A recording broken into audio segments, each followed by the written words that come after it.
Do you have your recorder on? It's on. Groovy.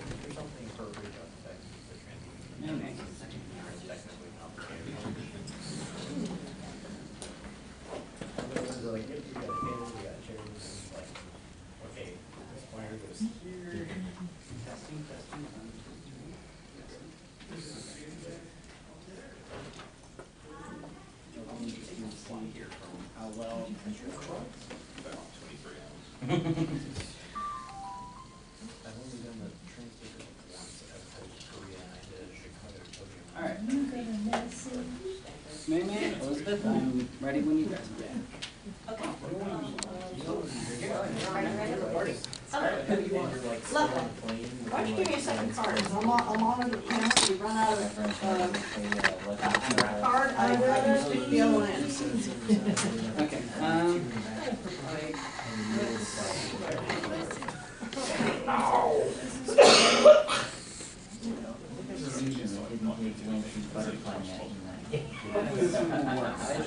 Wow, I scored 10 out of 10 on this test. I guess I'm very transparent. Oh, and unless anybody has a problem with being recorded, just so you know, we're going to record the panel. I'd like to record questions. This microphone is for you guys. So if you have a question, please come up and use this microphone so that you can get your question recorded so other people elsewhere will be able to hear and participate in this, even if asynchronously. The microphone might be in the way of the camera. Yeah. Maybe we put it out of, yeah. Plug it back in your mirror. It's okay. All right.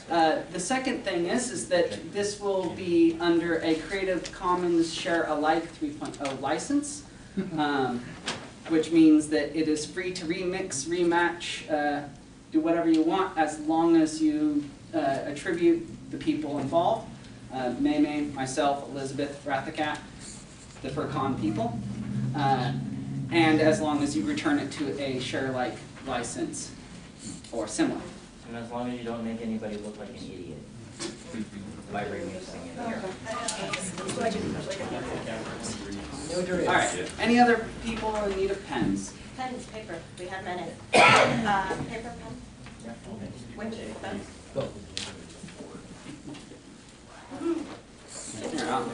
Pass these back to the gentleman in the red and blue shirt. Well, can you hand these up to? Oh, yeah, sure. All right. Actually, I have pens. And I need one of my own handouts. All right. Do you want to go first? Sure. All right. Okay. You want to check, Ian? You want to check the video position to make sure it's what you want? Sure. And I do say the time's correct, not me. I can tilt the camera down a little bit. That seems good. By the way, dude, Ian. Turn what? AC on.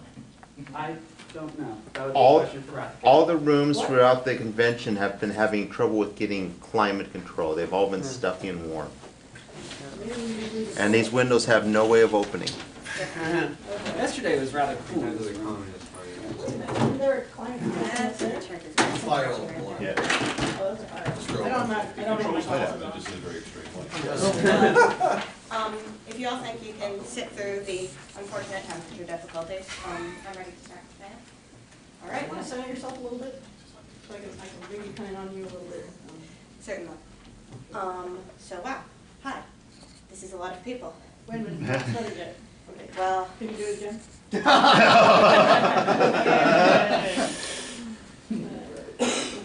opposite is important because it could have been.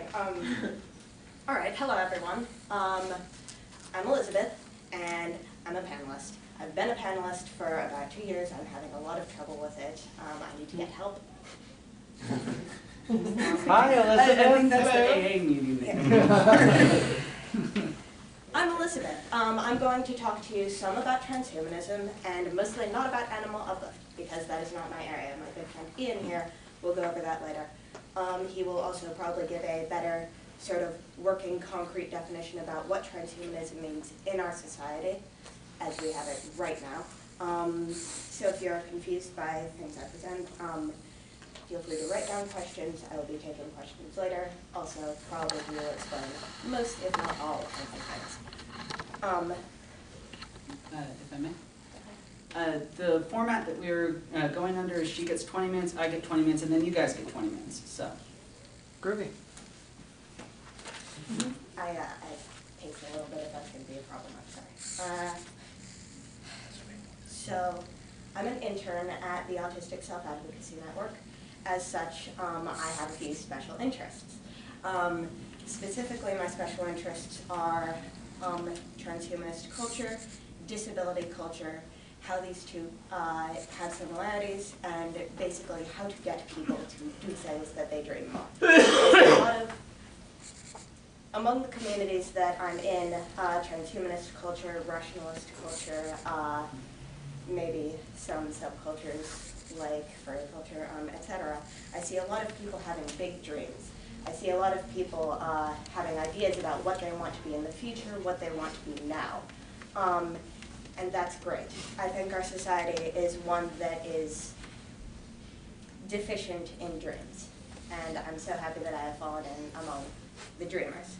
What I don't see very often is people who know how to turn those dreams into reality. I know a lot of people who have ideas and then believe they have to implement them in the most perfect possible way. And if they don't do everything exactly right, then they might as well not do anything at all. And I think this is a really an unfortunate attitude. So I'm going to be asking some questions here. What does it mean to have a dream? What does it mean to have a dream that's weirder than the dreams everybody in society seems to think you should have?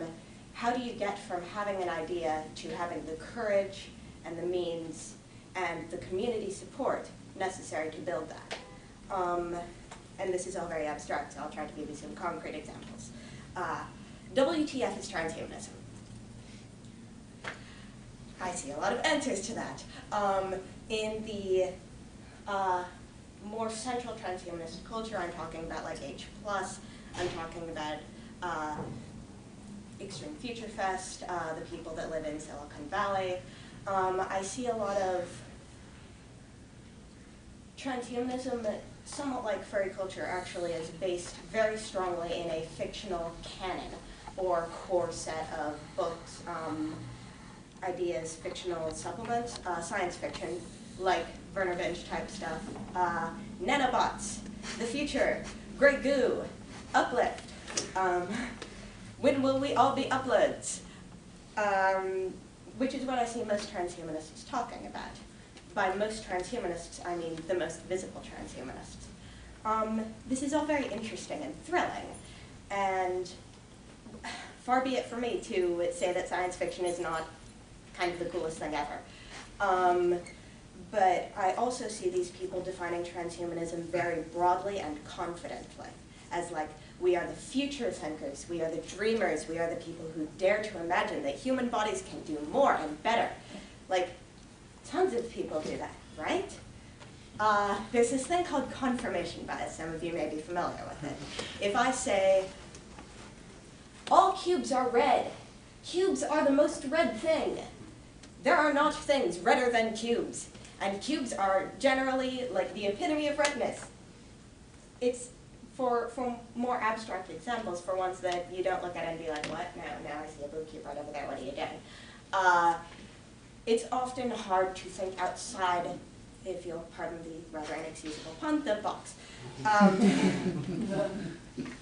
So what I'm getting at it here is that transhumanists are, but so are a lot of other cultures, a lot of other people. What are some examples of this? People who have giant dreaming sci-fi ideas and want to implement them.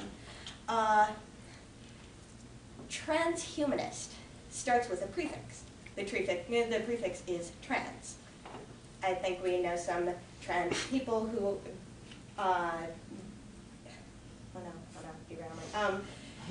transgender cultures, trans with the asterisk, is one of the cultures that I've seen that is best at both holding this idea of I have a body, it is different from the body I might want to have, or I have a gender, it is incongruous with the social inputs I receive, and I wish to change something to make that happen.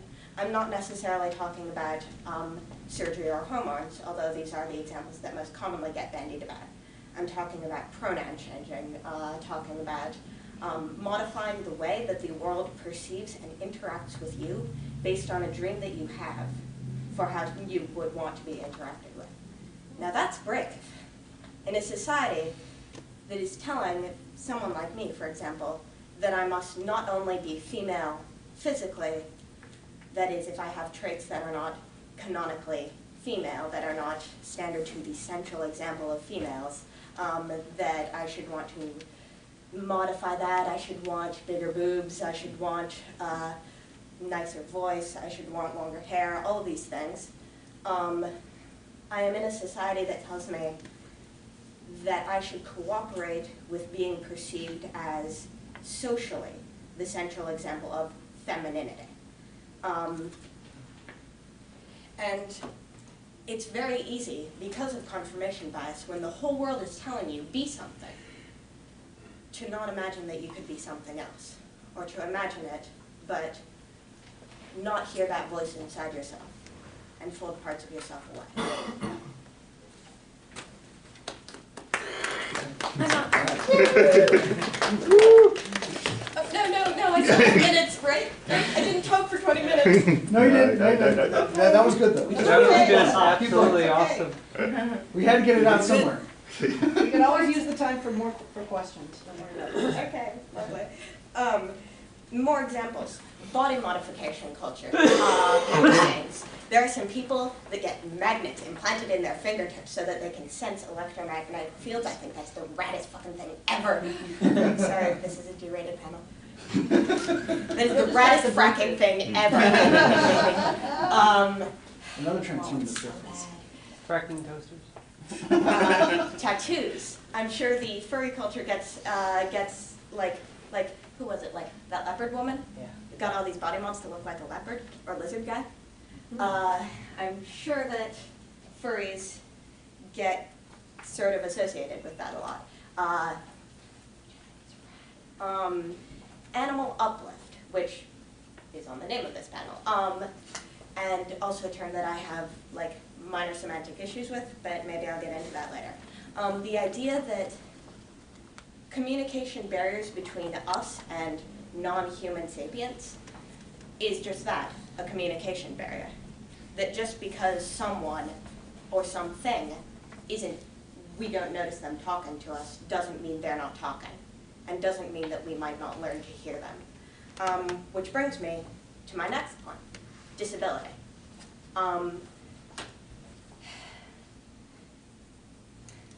Transition, how do I do that?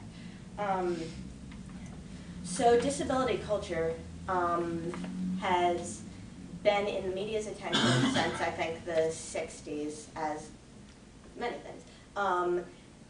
As far as I know, disability rights and advocacy for sort of architectural or structural accommodations for people in wheelchairs started very quickly in Pasadena.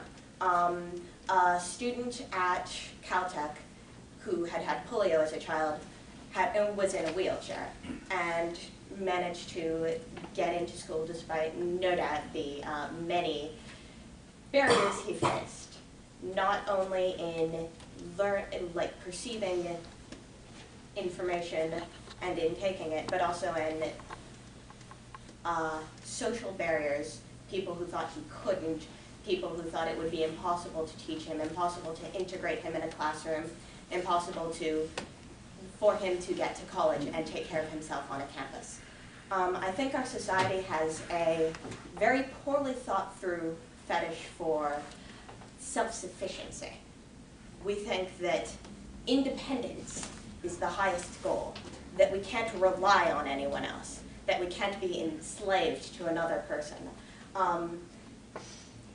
I think that this is a great ideal that is constructed extremely poorly in our society, in that Okay, right, contents of my pockets, over there. Cell phone made in China, parts from all over the place, metals probably from a different country, constructed by tons and tons and tons of different people. Someone made the microchip, someone made the screen, someone made the case, someone built the software, and then my boyfriend bought it for me for $200, but I'm independent. Yes. Wallet, right? Without this piece of plastic that I bought for $60 from the government, I could not be here. Because, as you may or may not have noticed, I do not exactly look my age, which is 18. They wouldn't have let me in. Well, they would, but you wouldn't be able to go to the late night panels. Not that that necessarily No, matters at this stage. To get this badge, which I have to go to the panels, I had to show my ID to prove that I was the same person that I'm claiming to be. Well, I'm just saying, they would put a little marker on it, and then you would not be able to go into Yeah, the you adult still need You don't content. understand. who you They are. wouldn't let me have the name, because the name belongs to the piece of plastic. My name belongs to this piece of plastic. Once I lost my wallet, it was so fucking creepy. I went through TSA, they swabbed my shoes for Tangent. Moving on. Society with a fetish for independency, or for feeling independent, for feeling like you don't have to rely on another human being to get through your day. The fact is, we all rely on billions of human beings to get through our day. If any of you has read the essay, which I really wish I could link or hand out, called I, Pencil, it goes over this a bit. What I'm getting at here is humans know how to be paranoid of other humans. They know how to be paranoid of small, tight conspiracies that are cackling evilly in their offices, going, yes, yes, we will hurt poor people. Yes, yes, we will hurt minorities. Yes, we love doing that. People don't know how to be paranoid of bureaucracies, of systems that, because of centuries of historical oppression, just naturally fall into the old ways. They don't know how to hate and fear systems that are doing the same thing they have always done, just because it's the dumb thing. Why should we change opportunity cost? So, that's not next. That's not it. So, similarly to this, in our society we are very afraid of being dependent on other people, but do not perceive it as frightening that we are dependent on millions and millions of them. Which brings me to disability. Disabled people, people who are physically or mentally impaired and perceived as impaired by our society, often make use of aids, accommodations, and supports to do the tasks that they need and want to do in their daily life, activities of daily living. Somebody who doesn't have legs might need a friend to help lift them into their wheelchair in the morning or to help them bathe. Somebody who has, like, particularly impairing ADD might need a friend to say, hey, have you eaten lunch today? Somebody, I was reading an essay about this woman earlier, but for the life of me, I can't remember her name. I wish I had an aid to remind me. Which one is it? She talked to a famous American eugenicist, is in a wheelchair, physically weak, don't know, whatever. Somebody who has weakness in their arms might need a friend to help them prop up their arm to feed themselves, right? And we are irrationally terrified of this. We're like, oh my God, if I had to depend on someone to eat, would my life be worth living? There's a paper put out by the University of Hawaii that shows that non-disabled people, or people who do not have the specific kind of disability they're thinking about, often drastically underestimate people with those disabilities' quality of life. They go, oh my God, if I was in that situation, I'd want to kill myself. Because they can't imagine getting used to it, even though they're used to the same situation magnified astronomically in their everyday life. Because it's different, it is scary. This has to do with what in disability specifically is called the medical versus the social model. and in general culture, by general culture I mean academic culture, is known as descriptive, normative versus descriptive models. The medical model of disability says you are less than a human in some way. We don't mean that rudely, but you have an impairment that makes you less capable than other humans, right? It's just obvious. So we, with our pills and our surgery and our prosthetics and our therapy, will make you more like a human, because then you can do things that humans do and you will be happy. And if this is not used aggressively, it can be helpful for some people. I don't mean to strawman the medical model. It has its uses. But what I think is a more comprehensive and productive model of disability is the social model, which says people have impairments. We all have impairments. Everybody in this room is impaired 1,000 ways. I can't fly. I think that's kind of fucked up. I have dreams sometimes about flying, and it is the best feeling in the world. If I could have wings, my life would be so much better. If I could swim, like, okay, geek time, World of Warcraft. I always play a druid, because when you're a druid, you can shapeshift into like a manatee and swim around in the oceans. And sometimes I just like swim around for hours, like, yeah, I'm a manatee. Love that feeling. If I could swim for hours and hours without needing to breathe, that would be incredible, but I can't, because I'm impaired.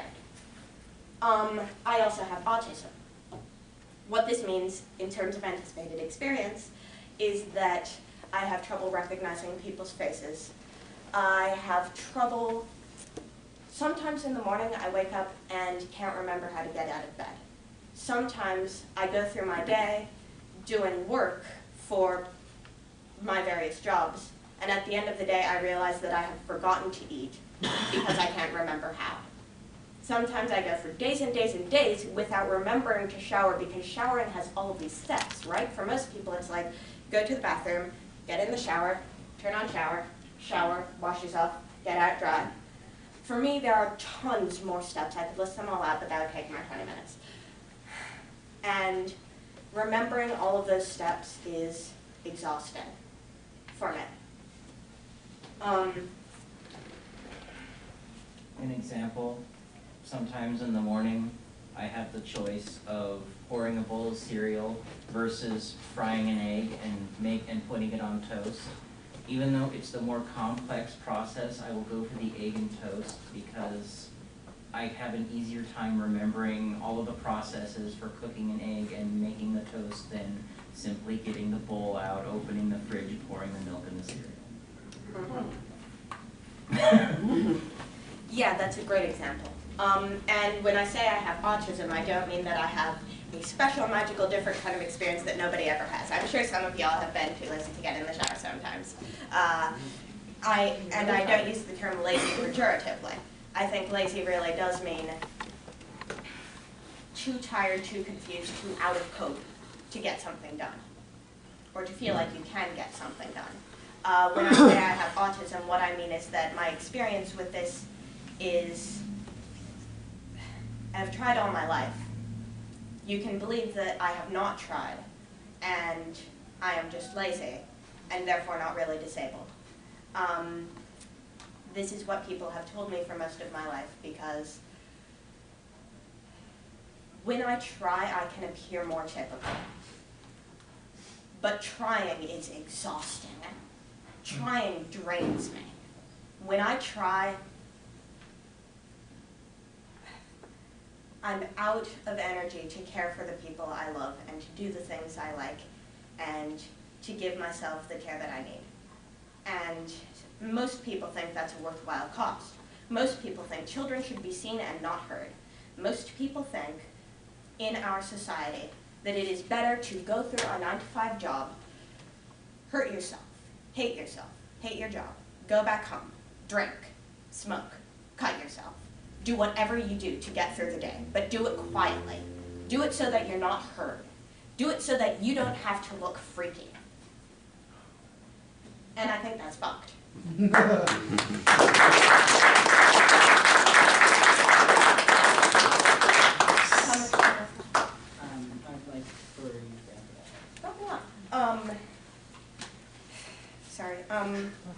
descriptive versus normative. Normative says you're too different, be like the normal thing. Descriptive says you have these traits. Okay, what do you want to do with them? What do you want to have? What other traits do you want to have? What are your goals? I think that's better. The normative model is very useful if you live in a tribe of 200, and if somebody is too weird, they get eaten by a lion, but there are no more lions except the lovely ones that are in this room right now. And a lot of people see that, hate that, and react by dreaming. React by dreaming big, dreaming of being somebody that is different from normal. Too few people feel like they are allowed to try, allowed to actually do, allowed to stop imagining themselves as an animal and sew the costume, allowed to ask to be called by a different pronoun, allowed to say, I don't like talking out loud, I prefer to type.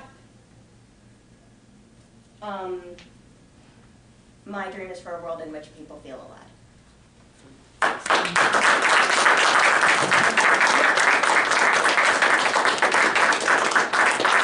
Elizabeth has a fascinating model for the idea of disability and impairment that happens to mesh very strongly with my own, in that I don't see people so much as disabled or impaired as that we have differences. I mean, from a descriptive perspective, there are only differences.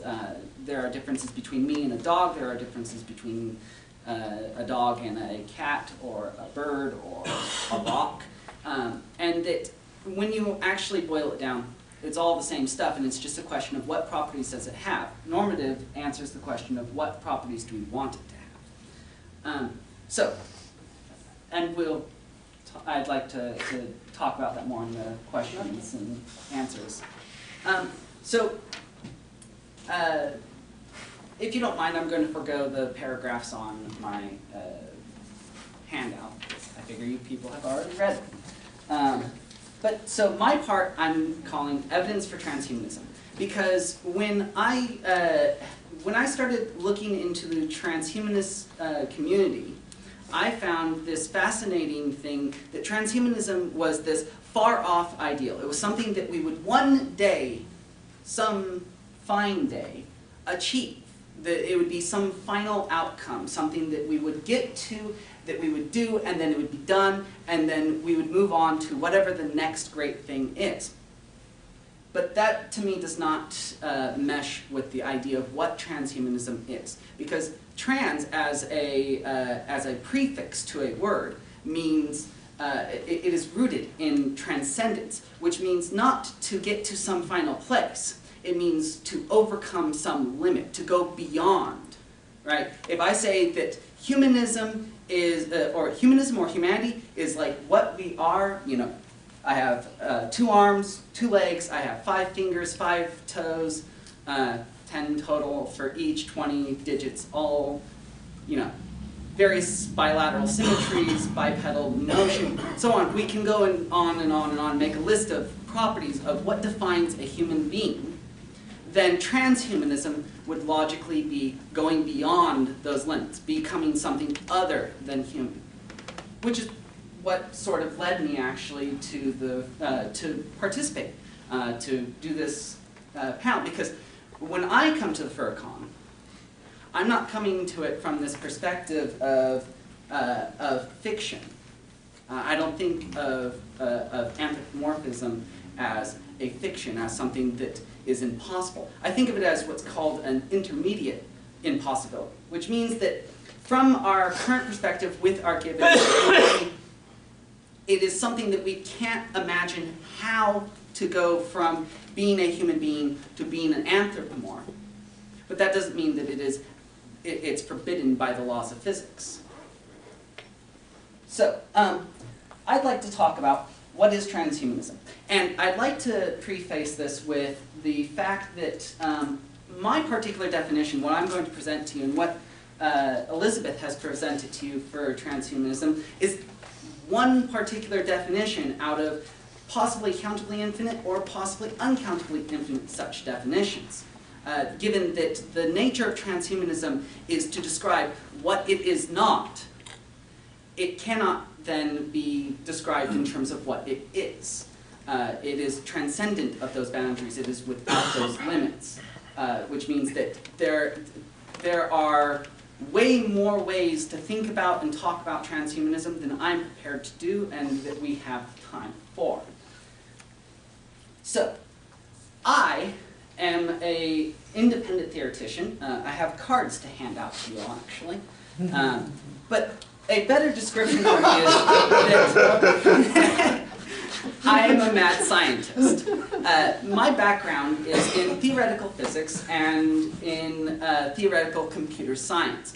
I'm interested primarily in the foundations of reasoning and physical processes. I want to know how it is that our minds arise from the physical makeup of our body, on the assumption that we probably do not have a soul, that there is not some eternal or magical or supernatural thing involved in our operation, though I don't rule that out. It's just for practical considerations I approach this from a physical perspective. Because there's a huge problem for physics if we can't describe theory of mind from physics, if we cannot derive those things. So I take an approach to transhumanism of a highly technical nature. I don't like the various ways in which transhumanism is thrown around as a normative or as an ideal, particularly in like the H+ magazine or in the transhumanist community or in the singularity community, because to me it lacks substance and once again goes back to that transhumanism as something that will happen one fine day. The thing is that transhumanism, in a sense, is already here. It always has been. It always will be. It is not something that is intrinsic necessarily to human beings. Transhumanism, as I see it, is a specialization, a particular domain within transspeciation, and perhaps even within the domain of transdominion, I suppose I'll call it, hearkening to the classification of life and matter, which breaks down into all the various forms of life that we know and all the various forms of matter that we know. So I approach this from the perspective of plurality. Whenever I consider some theory or some proposition, I'm always considering, as Feynman, what precisely can be replaced or substituted in the place of it. As a general rule, any theory that we have, any proposition that we have is probably wrong. In the long term, everything that we have ever thought we have shown to eventually be wrong in some small way. Newtonian physics was the most amazing thing. It was thought to comprehend the world. We lived in a clockwork universe, and we thought that was the way it was for hundreds of years. And then, as time went on, we found that, well, yes, but there's electromagnetism. Electromagnetism appears to have various randomization processes in it, so on and so forth, and eventually we came to the conclusion that we probably, in fact, do not live in a clockwork universe, that Newtonian physics is inadequate to describe what goes on, that a meter is not a meter, that a second is not a second, that when you change the conditions of the system, the definition of those things change, that they vary. So there's this person, Bateson, and another person, Mead. They have this thing called the theory of second-order cybernetics, which is a branch-off or an extension of first-order cybernetics. First-order cybernetics is that we have a system, it produces some sort of feedback, but it never produces feedback on itself. A second-order cybernetic system is one which produces feedback on itself. It is self-regulating. It is self-amplifying. So when people talk about cybernetics, that is what I think of. That is my definition of cybernetics. So when somebody talks to me about being a cyborg, what they are talking to me about is what kind of feedback mechanisms do we have available to us? For instance, one of the things that I'd like to talk about is these Nekomimi ears. They are an EEG or EKG monitoring device. They take the various electrical properties that are evident on the skin and that pervade from the brain and turn it into a signal which feeds back on the mechanism to provide alterations. Transhumanism, as I see it, is transcending boundaries, and feedback is the way in which we eventually do that. Because when you have a self-amplifying process that is not dampened, then it will run away without bound. It will transcend whatever the system is. It will jump out of the system. It's how we get to the moon, for instance, is that we figure out how to resonate something, basically, above and beyond the forces that keep us here on the Earth. So, the other thing that I'd like to talk about is Marshall McLuhan's Understanding Media. It is famous for "the media is the message," which is actually a misquote, because it is in fact, the media is the massage. That media is not something that is passive, it is not just something that we consume, but it is a feedback mechanism, right? Part of why we want to record this is so that we can then go take the signal that we are producing here in this room right now, and at a later point in time, go back to that moment and look at what has happened. And in that way, we can feedback on ourselves. We can look at our own reflection, and we can reflect on our reflection. And if we so desired to, we could do this indefinitely. Next year, we could take the recording of this year and put it up on the screen behind us and have it sit there and play, and we can have a regress. And each year, we can add to that, and in that way, we can provide feedback and transcend the boundaries, for instance, of this panel as it is presented now. Marshall McLuhan defines media in a very simple way. Media is an extension of us. That in Marshall McLuhan's universe of media, each form of media is an extension of us. It is a metaphor for some part, right?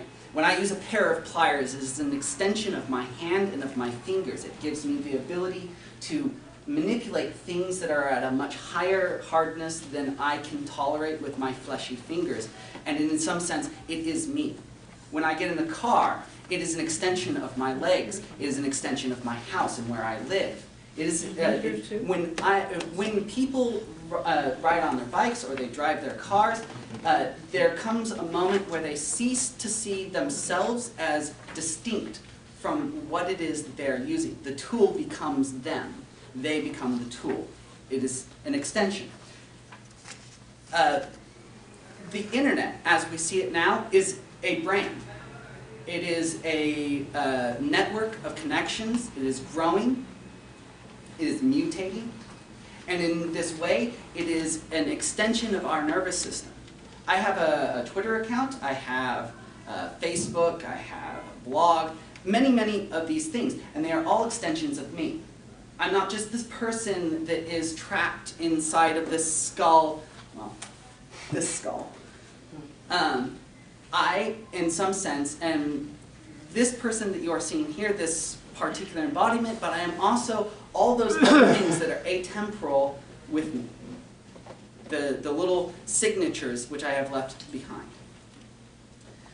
So Marshall McLuhan talked about media in terms of what we write and what we watch on the screen, but media also includes things like prosthetics. Prosthetics are obviously an extension of human beings, that we mediate a form. If I lost my arm, for instance, whether voluntarily or involuntarily, and I attached a prosthetic to it, that becomes an extension of me.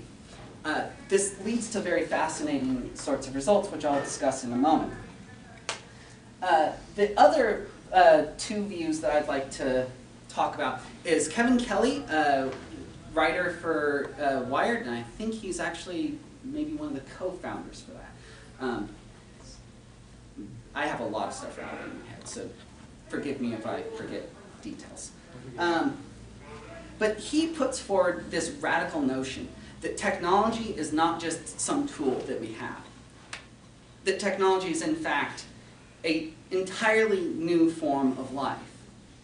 But new not in the sense of new to the universe, but new in the sense of a geological sense, as in new to us, new to the earth. That technology is a form of life that is symbiotic and in some cases it has evolved, that it reproduces through us. That, go ahead. Symbiotic and what? Parasitic.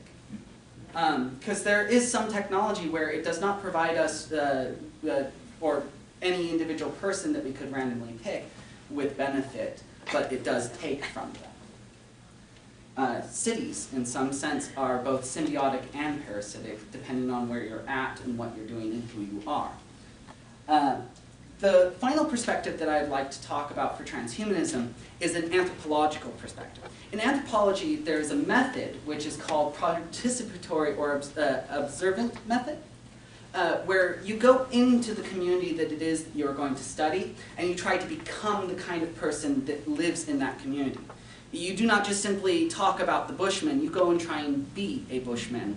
And from the perspective of understanding their customs from a first-person perspective, that is how you describe what's going on. So, for me, those four perspectives are very important for understanding what transhumanism is. Because if you are not a transhumanist, then you have the outsider perspective, and you do not have the benefit of the direct experience, which means that you may not necessarily understand what actually consequentially is entailed by being a transhumanist. You may not understand the various things that, like, if you alter your body, then it will change the way that the society perceives you and interacts with you. Jobs. Yes. And there are both positive and negative things that come from any individual change that we have. Even if we just stick with our phenotypical properties that we have, that is, like my skin color or my hair color or how my hair grows, if I stay with even in that, there are people who will hate me for it. There will also be people who love me for the various properties that I have. But it is not a question really of good or bad, better or worse. It is not a hierarchical question. It is instead a question of trade-offs, of what do I want the consequence to be? What am I willing to tolerate in order to have what I want? So I thought that I would talk about transhumanism also by presenting to you guys via these handouts the Transhumanist Declaration and the Humanism Declaration. Because if we're going to talk about transhumanism, I think that we should start from a root of what is humanism? What does it mean to be human? What is humanity, right? Because that's the root word. That's the beginning, the origin. Transhumanism is then an extension or an escape from humanism, in some sense. I'm not going to go over this too much. Humanism is pretty straightforward. It's a very practical approach to how the world is, as far as we know, and how to interact and to what sort of protocols to use or methods to use in our society in order to actually know and to constructively govern ourselves.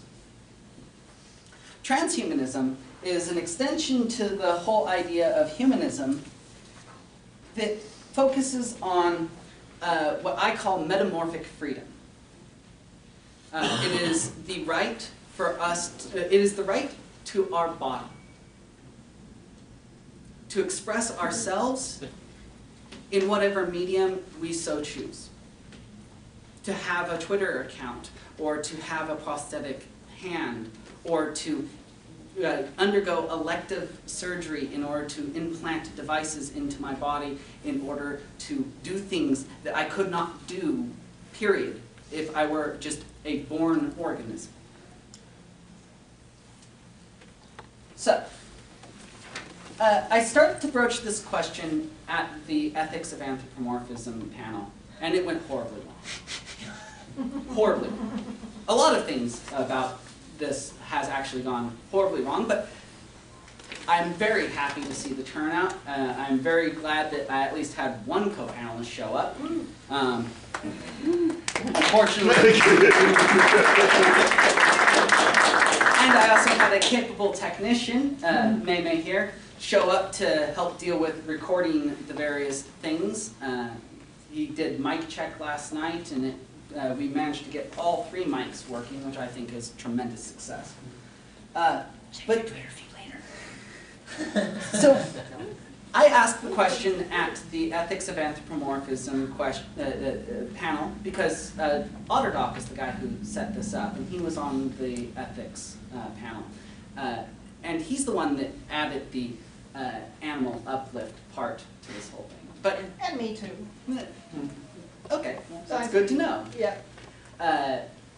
And, you know, I'm not one to complain. It was a little bit of a curveball, but I should have expected it. And it is actually a very cogent topic for this. I asked the question, what is the ethics of animal uplift? At which point, Otterdock did an unexpected thing to me and passed the question back to me and asked me to define animal uplift. At which point, I had to break down because for me, the question of what is animal uplift is a loaded question. It presumes that animals need to be uplifted, or that they are not already uplifted in some ways.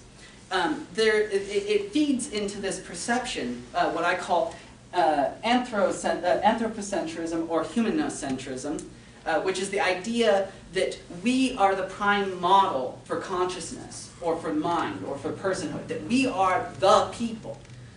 It's an interesting thing that if you look at every society on the planet, we have always called ourselves the people. In Japan, they are Nipponjin. Nippon means the island, or the world. It's a metaphor, really, all languages.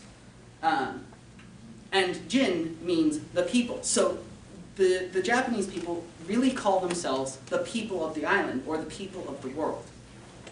Yes? The Chinese consider themselves the Middle Kingdom, you know, which is they are the ones that are between those below and the heavens. So they are that link, the Middle Kingdom. So, in that way, we have an awareness that we are all the people, but it's fractured. It's a fractured awareness. We simultaneously lack an awareness that we are not the only people. We live on this planet, and we say that there are 6 or 7 billion people on the planet, and that's not correct. If you pull back and you start asking hard questions about, okay, what is a person? Who or what is a person? Is a rock a person? It would seem on the surface an absurd idea, but perhaps it's not so absurd. Perhaps it is an intermediate impossibility. Perhaps the rock is conscious, but to a lesser degree than us, or in a different way entirely than us.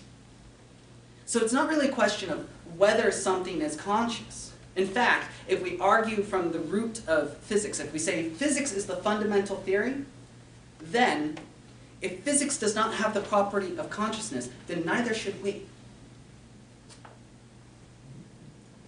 Doesn't that, in a way, kind of dive into the presence of the soul, which you already said for basic purposes is not to be included in this?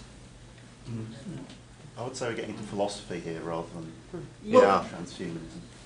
Forgive me, I know this isn't exactly question time yet. Are we up? Or? Yes, Oh, but okay, it's up a here. terrible Okay, you mindset. didn't like an ice cream cone, right? Okay.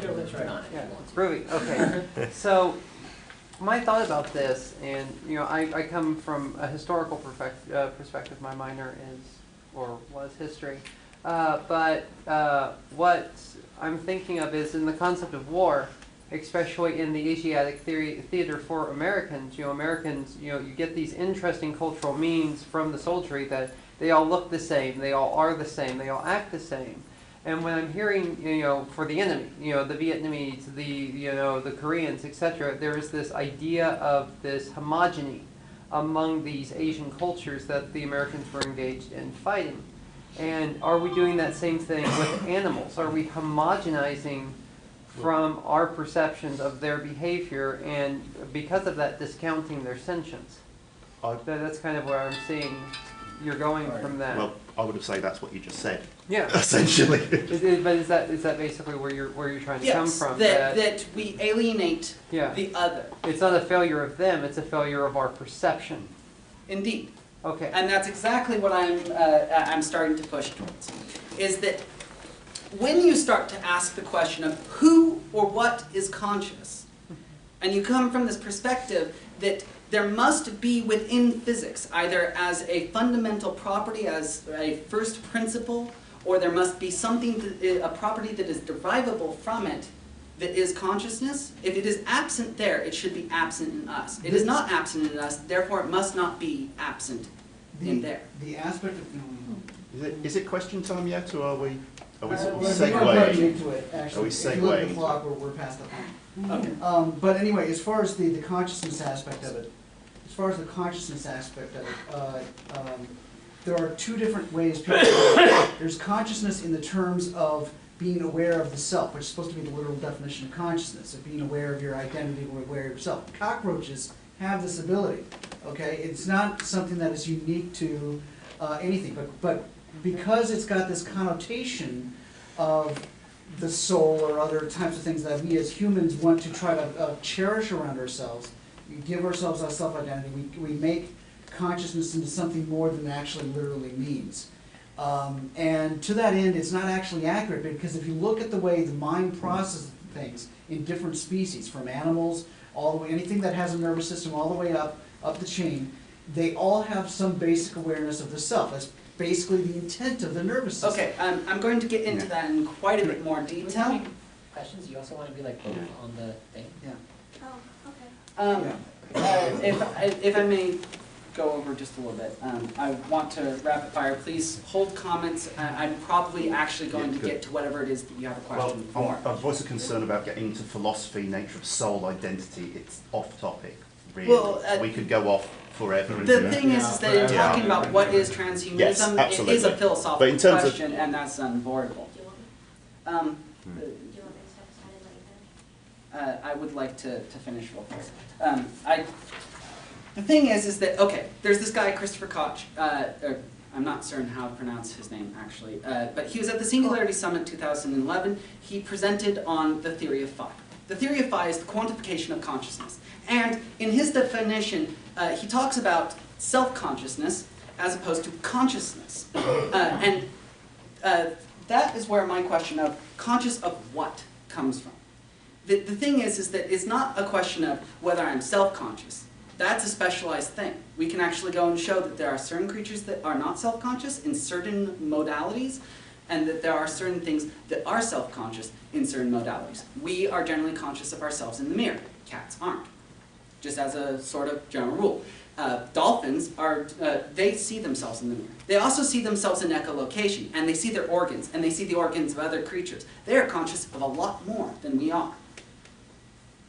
I'm glad you brought that up, because I've worked on 3 different cetacean human-species communications projects, ranging from the Janus project on the scientific side to the metaphysical of remote viewing and telepathy. It has become apparent that to be able to communicate with him on a realistic basis, because there was no vocal hearing range overlap between humans and cetaceans, that some sort of technology will be required. Now, would that be cybernetic or prosthetic?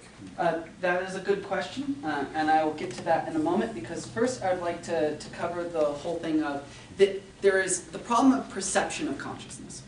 One of the things that I broached at the ethics panel was not a popular topic, was the idea of that animals may be conscious in ways that we do not communicate and that we are not conscious of,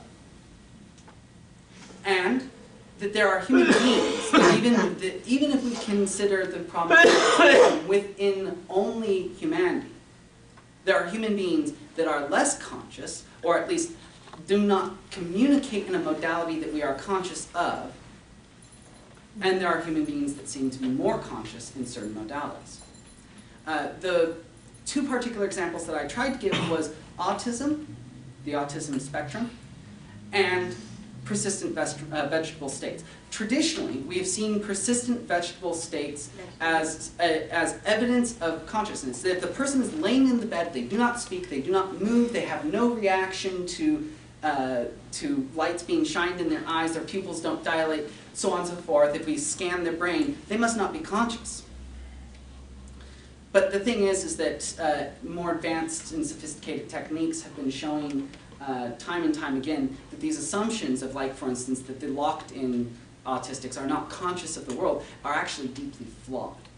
That there are certain low-functioning autistics that when you give them the appropriate piece of technology, they will communicate. And the problem is that when you speak to them, they are absolutely overwhelmed by your voice. That everything that happens in their brain as a result is an explosion that shuts them down, and they cannot communicate in that modality. Ian, I'd like to add that historically we have also thought that deaf people could not communicate, or that people with cerebral palsy could not communicate. Moreover, thought that they were not conscious or not intelligent in the same way as us. This isn't a new thing. It's happened again and again, that as technology to communicate with people with certain differences develops, we find that we have been wrong. So to get back to the topic of the animal uplift portion of this panel, the first question is, which animals are conscious? In what ways? To what degrees? And what overlap is there with human conscious and its many diverse forms compared to animals? Then there's the question of, if we are going to uplift animals, like for instance, if we are to communicate with dolphins, then the problem isn't so much making them more conscious or more intelligent. Their brain is far more sophisticated than ours. They deal with 3D imaging. They know where they are in the room. They know what's going on with their body. When they emit that pulse, the first thing that they see is themselves. And not just like looking in the mirror. They see the inside. They see their heartbeat. I think that part of the reason why it is that dolphins react so positively to us when we swim around in the water is that when they image us, they see that we have bone structure, they see that our heart beats like theirs does, and they see us as them. We just have longer flippers. We're just weird-looking dolphins. We're just very funny. That's what it is. We're very funny. So really, animal uplift isn't a question of getting them more conscious. I mean, for some, it certainly is giving them more consciousness of certain phenomena in certain domains, but mainly what it is learning to speak with them, learning to understand language in a far more general way than the words that are coming out of my mouth or the words that I have written on the paper. In a sense, all media, everything that is physical, is a language. And we are just simply stumbling along in the dark, learning little words and phrases here and there. And those little words and phrases allow us to do magical things like build laptops and cameras and Wi-Fi that connects the world. So I just want to run through real quick. So the evidence for transhumanism is myriad when you actually look for it. In forms of feedback. We have been experimenting with transhumanism since the beginning. As part of Sapiens, tool using, we have been doing transhumanism for a very long time, and we're not the first. We are just simply perhaps one of the better species at doing tool use.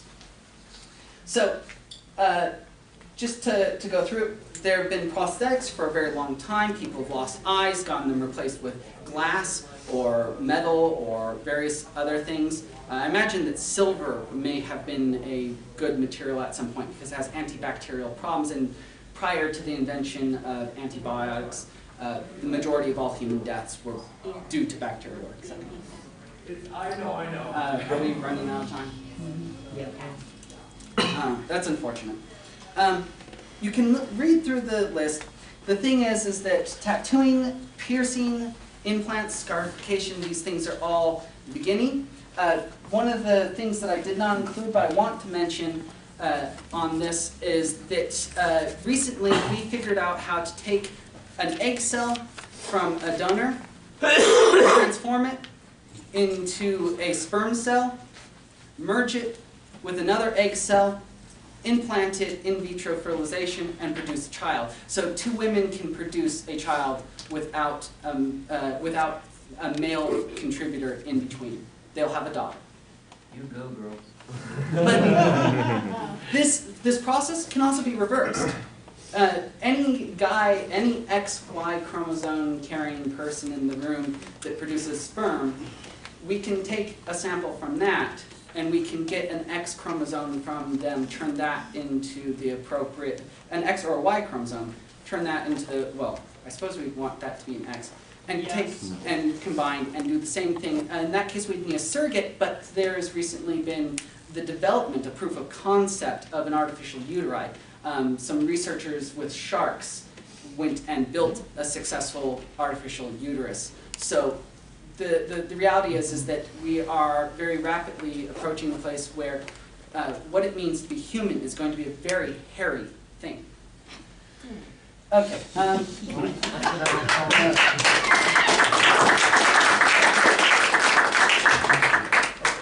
Sorry to start with kind of a meta point here, but I'm kind of concerned. I've never seen a panel that's so dense in terms of topics of conversation, particularly Elizabeth, which is incredibly concise, unbelievably focused. There's topics of conversation that I could talk about for hours, and I'm just one of 20 people here. We've probably got enough conversation here to last us days. So I'm just, I've no idea where we go from here because any one strong personality could take it in any direction.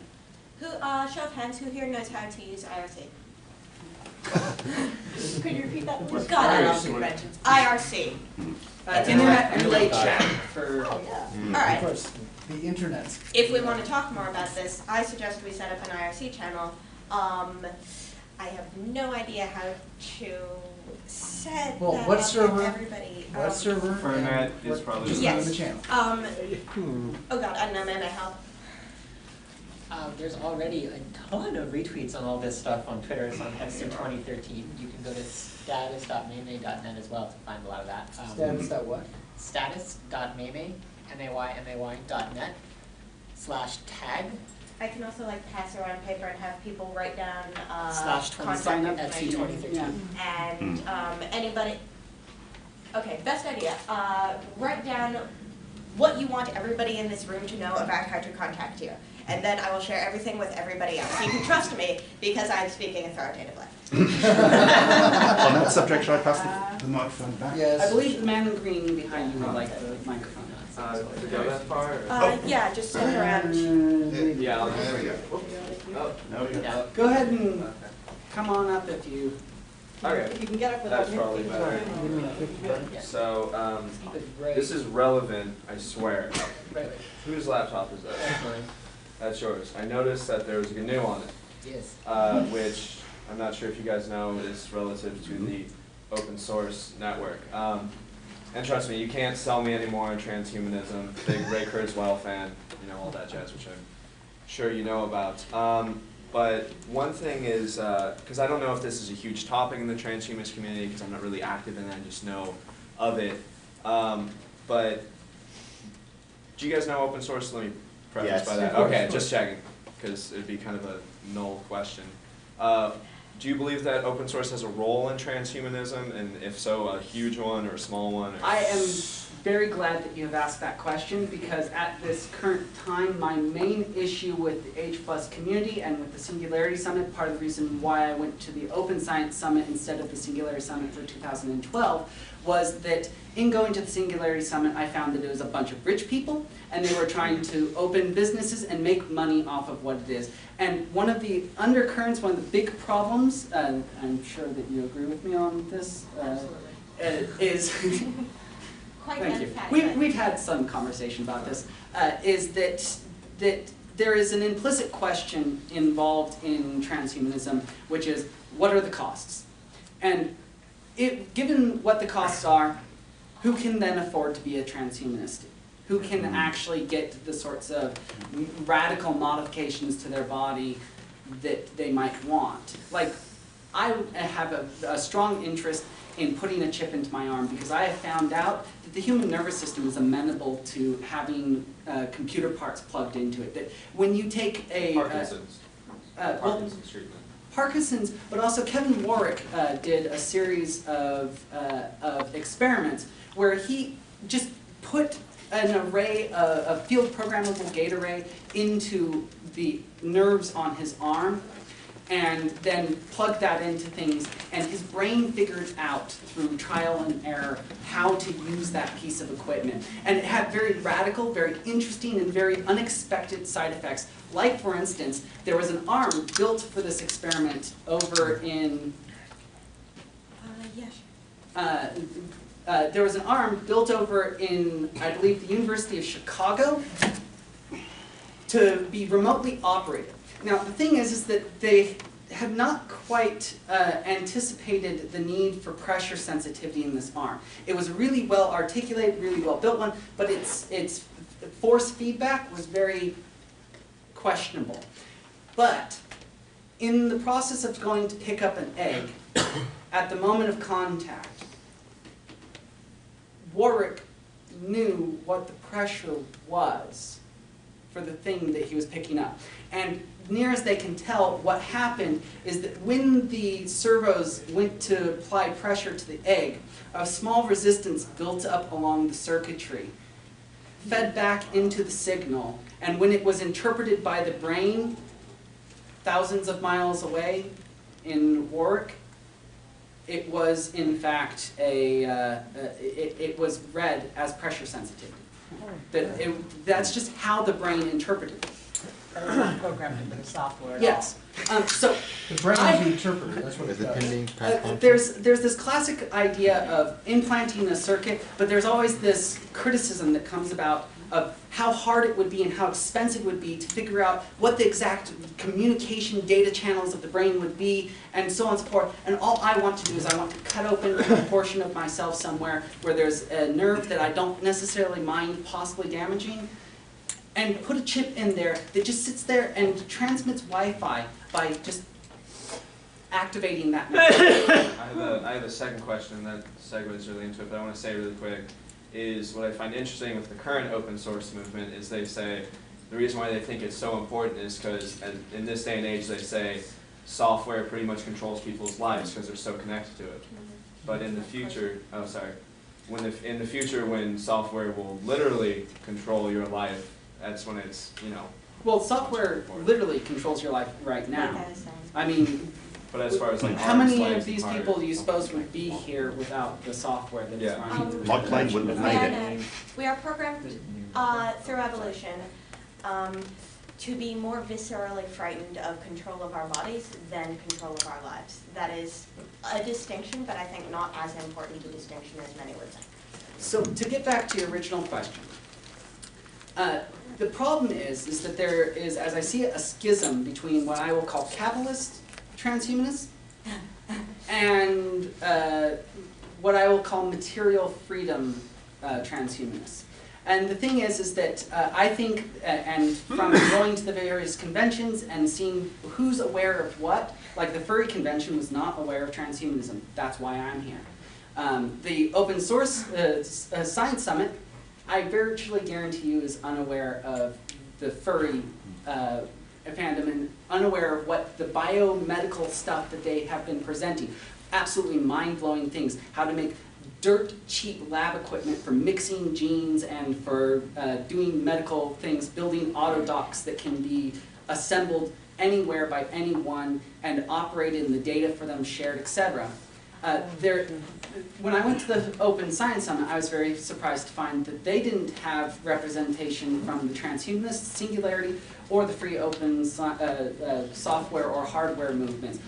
The hardware movement was a little more represented, and there were a couple of people from the software movement, but very few people got up and talked about the scientific method itself and what part the free open source movement plays in a much bigger technological role.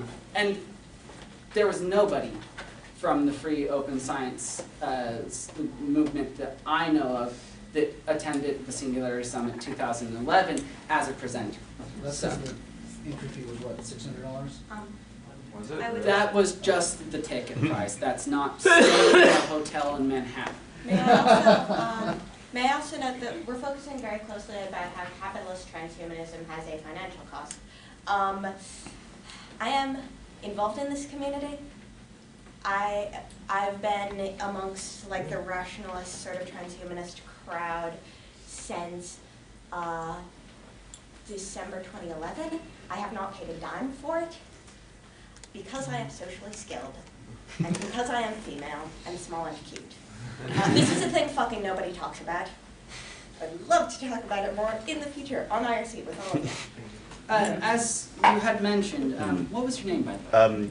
Sandra de Cruz, fan name Dieselberries. So. All right. What was the first name? Sandro de Cruz. That's Sandro. That's my Okay, real name. thank you, Sandro.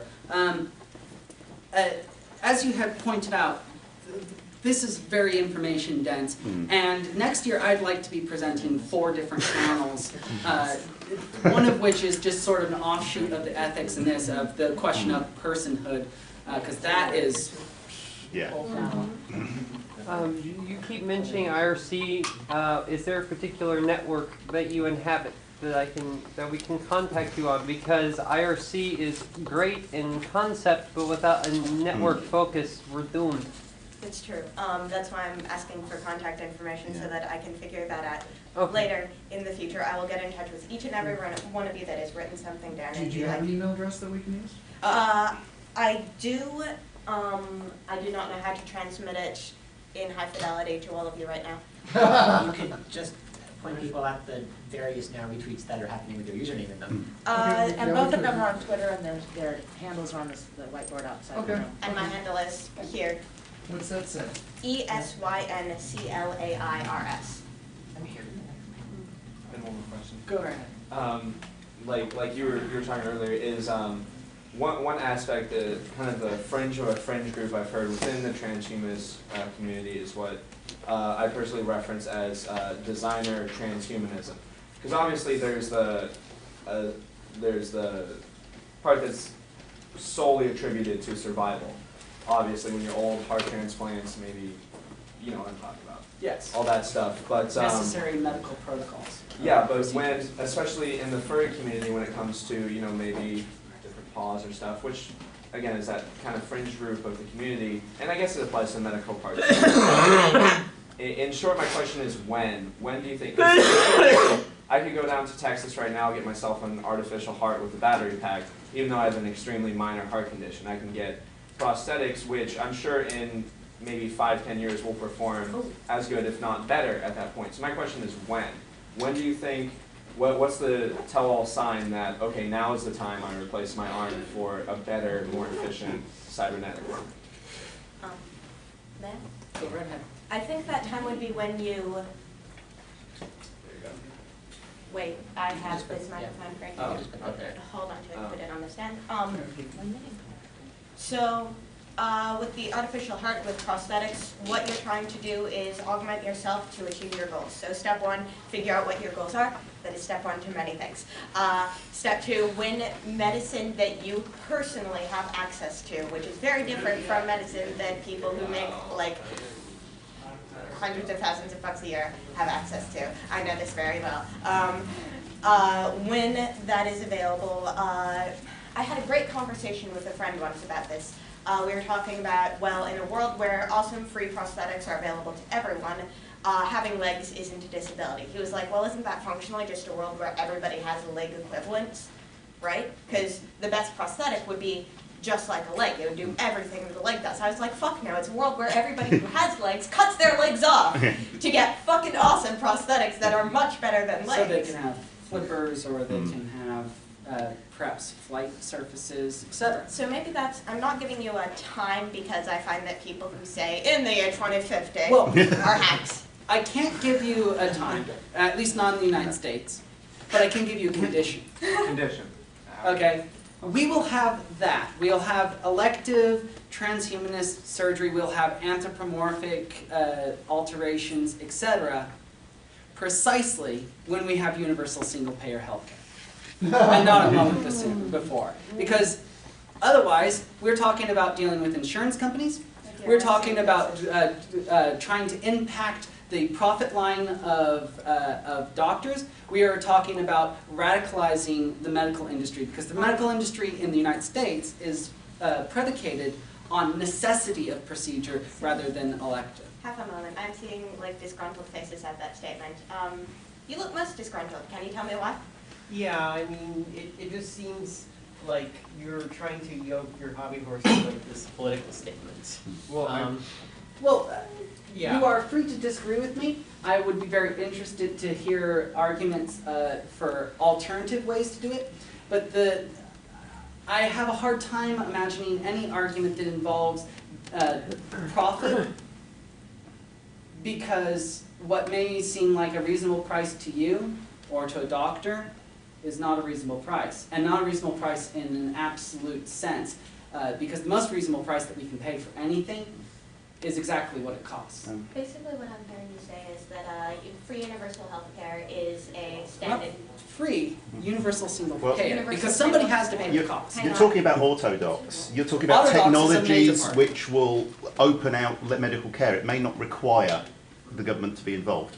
It may be a personal thing. I actually tend to think that that will end up. I would love to not argue over healthcare. Things that are not the thing we are doing because the thing we are doing sucks. I think we are running out of time. Yeah. We ran out of time about 20 minutes ago, so. Well, I mean, and trying to completely separate this from politics here, you know, what seems to me is lacking is not necessarily the technology, because like you said, there's this awesome stuff everywhere. People with chips and stuff. My angle is primarily post-humanism, you know, transitioning out of the human, Yes, like you're saying. The human conditions. Yeah, human conditions. But it's a question of ethics towards access, because I know, like, with the extreme body mod community, the AMA won't let plastic surgeons go anywhere near this stuff, because there's this ethical horror to altering someone away from human. I have And- some. If it's not medically necessary. Yeah, if it's not which is why yeah. trans conditions have been medicalized. Yeah, but that's the thing, that's, it's an ethical setback. We could get to these places theoretically in 10 years. We went from no rocket program to the frickin' moon in 10 years. Certainly. It's an ethical and a cultural not a It was a limitation. long time before you could get transgender surgery in the United States Yeah. for the same reason. Absolutely. But it's literally just a mental attitude. Exactly. And so there's a whole list of things that Yeah. way you've got to take Yeah. care of. And you probably will have the surgery a lot easier in Europe. Oh, yeah. That's right. The culture is It's out gonna of happen in date. The Europe first. culture is losing its relevance. Is what I'm saying. The culture has to evolve. So I'm seeing a lot of people who are all wanting to talk at the same Yeah, time. sorry. I would like to stop for now, pause, do this in the future when we can all talk at the same time, and then go back and read, because temporalness is awesome. We now have 4.5 minutes. All right, Yeah. let's wrap this up, and I'm going to hit stop on record, and we are done. So guys, what did you think of this? Awesome. I think on his blog, we'll put a link up to the handout notes too, because I got a bunch of links in them, so we'll put it up on And a also Google like- Doc or PDF or something. Do we so know you when can we're click putting through. up the video recording? As soon as. As soon as we can. Oops. In the future, there will be video of this. Yes. By the way, I fine will day. be talking about these sorts of things on and off, including FurCon 2014, on Twitter or on the status net at IDM McLean, or IDM IDLM. IDMCLEAN.